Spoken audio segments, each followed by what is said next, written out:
How you doing, everybody? It's your boy Wardy, and as you can see, we're back at it talking about the Amazings. And folks, it is time that we break down David Robertson and hopefully the inevitable return to him landing in Queens. I'm going to get into why D-Rob makes so much sense to return to the Mets, at least a one-year deal. And I don't think I need to do too much of a sell job to you fellow fans, because most of us thoroughly enjoyed D-Rob's time with the Mets this season. But we're going to get into the pros, the cons, why this makes sense, why maybe this doesn't make sense, not only from the Mets, but from D-Rob's perspective as well, and so much more is what we're about to break down in today's video. But before I do that, I have to let you all know about today's video sponsor, that being our great friends at BetUS. For those that don't know BetUS is America's #1 sports book. So if you're doing your over-unders, your spreads, your parlays, your money lines, whatever you're doing with your sports betting ventures, BetUS has you covered. And as you see here, they have Yoshinobu Yamamoto odds as to where the coveted MPB talent will be taking his talents for the 2024 season and beyond. And currently they have the New York Metropolitans as the betting favorite at plus 200, with the Yanks and the Dodgers right behind him at plus 300,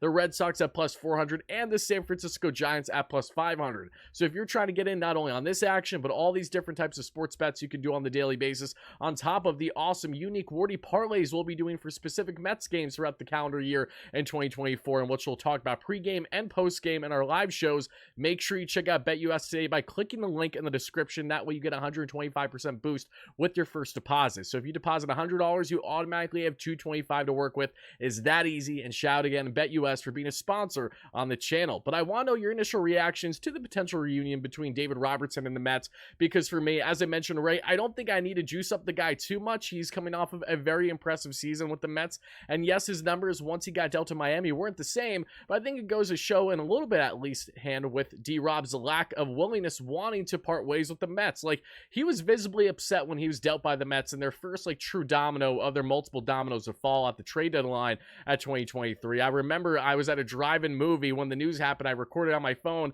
I felt inevitable that D-Rob was going to be dealt, of course, but it was still upsetting to see. This was someone that I've been wanting to see in Queens for a number of years, going back to not even 2022 with his times with the Cubs and then Phillies, but years prior when he was a Yankee. He was an absolute stud in any role in which they had to utilize him. And David Robertson, the only, I think, real question you could have with him is his age. Outside of that, we know this stuff has always been there, will likely continue to be there for the 2024 season, because as you see here from D-Rob, again, another very impressive campaign from the veteran. He put up some numbers here. We're looking at a solid 303 ERA, expected ERA of 323, a SI ERA of 344. And what really impresses me about David Robertson is a couple things. It's one, his ability to get lefties out. Last season, he held lefty batters to right around a 226 average with a 670 or so OPS. Very respectable numbers. And that's what's been very impressive in part about David Robertson so far throughout his very long and very successful career, is his ability to get lefties out as good, if not better, than getting righties out. So you don't need a lefty specialist per se,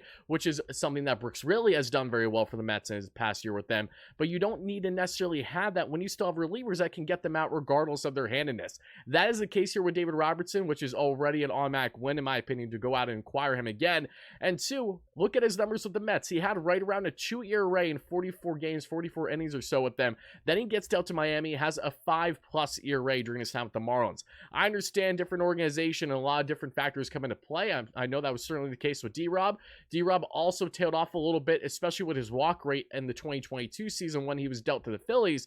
But point is, David Robertson, even though he's fluctuated a little bit in the first and second halves with seasons past couple years, he's spent time with 4 different clubs over the past calendar year or so. So he's been moving around a lot, yet he's been very effective in doing so. When we look at his walk rate in particular, with both teams, still at a 3.44 walk rate, which was much better than his around 5 walks per 9 in 2022 with the Cubs and the Phillies. His strikeout per 9 around 10.74. The year before that was 11.45. So things dropped about 1 strikeout there per 9 for David Robertson.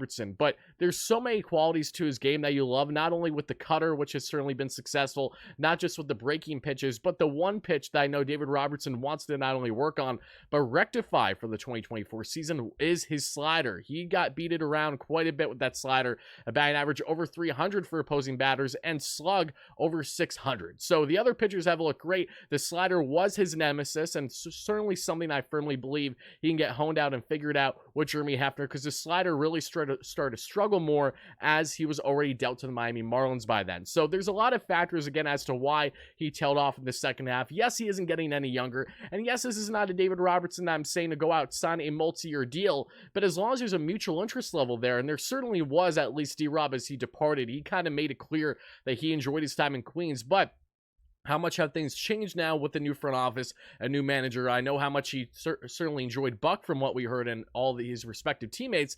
Now that this team's going to be quite a bit different, especially in the bullpen for 2024, if you're David Robertson, I think the biggest question is, what is his interest level again in returning besides what he's done in Queens, has enjoyed himself not only with the Yanks but with the Mets so far in his career? And also, what type of direction are the Mets exactly going to be in heading into 2024? How competitive are they going to look on paper? And is that enough to sway Robertson to come back on, say, a one-year deal north of $10 million, which is what he made in his previous contract? I'm not entirely sure. He could have a different mindset now if, say, he wants to go to more of a proven winner, and say there are teams that are World Series aspiration type clubs that would love D-Rob either as their closer or setup man. In that situation, I can't blame him whatsoever for wanting to go elsewhere. But again, should there be that mutual interest, which was certainly looking like the case as he was parted with by the Mets to Miami, you have to like the idea of this reunion. And more than anything, can we finally see David Robertson be utilized in the manner in which he was supposed to be since day one?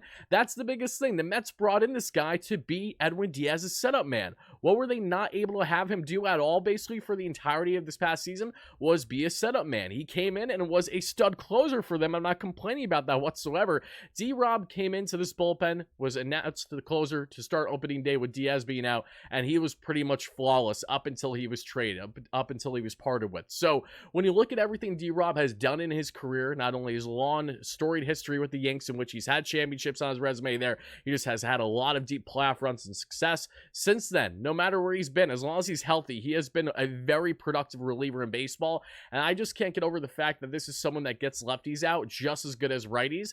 And look, even if D-Rob does dial things back a bit next season, as he's already 38, he's not getting any younger, I still feel that there's a solid role there for him with the Mets. And David Stearns is not known to be that guy to be picking up a lot of flashy names in the free agent market when evaluating relievers in particular, because we know how much relievers can be toss-ups, and you can get a lot bang for your buck, rather. Not that you need a ball on a budget, but it's important to have as many options out there as possible versus putting all your chips in one or two baskets. But in the case of David Robertson, if you're going to go after a more prominent name, this feels like exactly the type of name I could see the Mets going out of their way to land again, knowing the success he just had with the club last year, knowing his long storied success in New York. And that's something David Stearns himself, Mets President of Baseball Operations, noted they do care about as they're evaluating players. They don't only want to land talented guys, but guys, if they do have history having success in a big market like New York, that's already going to help give them another level of opportunity to land here versus, say, the Mets considering other options. If you show success like Jordan Montgomery, for example, has done with the New York Yankees, if you've done it the way that David Robertson has, etc.,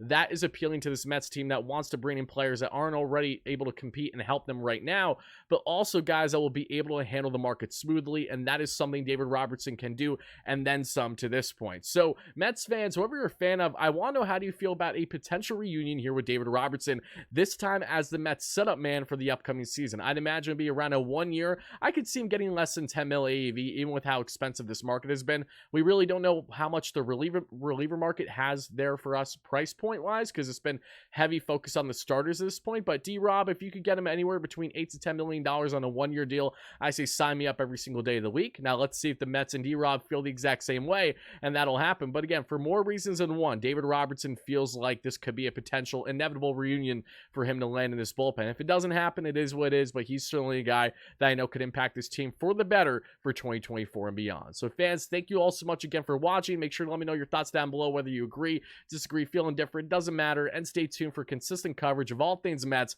all off season long. And this is your boy Wardy signing out. Let's go Mets, baby. Peace.